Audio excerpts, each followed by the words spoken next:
Why does the United States need to take over the Venezuelan oil industry? Well, we don't need to. First of all, let me go back up. We don't need Venezuela's oil. We have plenty of oil in the United States. What we're not going to allow is for the oil industry in Venezuela to be controlled by adversaries of the United States. You have to understand, why does China need their oil? Why does Russia need their oil? Why does Iran need their oil? They're not even in this continent. This is the Western Hemisphere. This is where we live. And we're not going to allow the Western Hemisphere to be a base of operation for adversaries, competitors, and rivals of the United States. Realistic here. What we are focused on right now is all of the problems we had with when Maduro was there. We still have those problems in terms of them needing to be addressed. We are going to give people an opportunity to address those challenges and those problems. Until they address it, they will continue to face this oil quarantine. They will continue to face pressure from the United States. We will continue to target drug boats if they try to run towards the United States.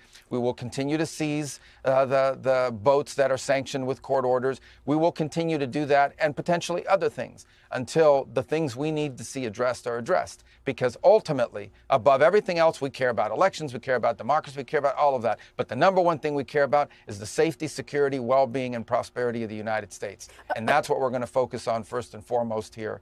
And that's what these policies, these changes we need to see made are about. President Trump told the New York Post there won't be troops in Venezuela as long as Delcy Rodriguez, quote, does what we want. She's already, though, demanding the release of Nicolas Maduro. As you know, she's insisting that her country never become a colony. What exactly does Rodriguez need to do to keep U.S. troops out of Venezuela?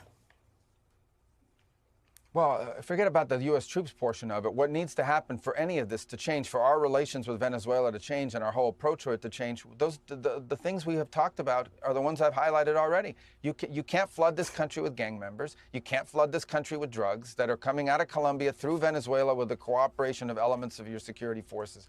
You can't turn Venezuela into the operating hub for Iran, for Russia, for Hezbollah, for China, for the Cuban intelligence agents that control that country. That cannot continue. Those things cannot continue to be in place. You cannot continue to have the largest oil reserves, in the world under the control of adversaries of the United States, not benefiting the people of Venezuela and stolen by a handful of oligarchs around the world, including inside of Venezuela, but not benefiting the people of that country.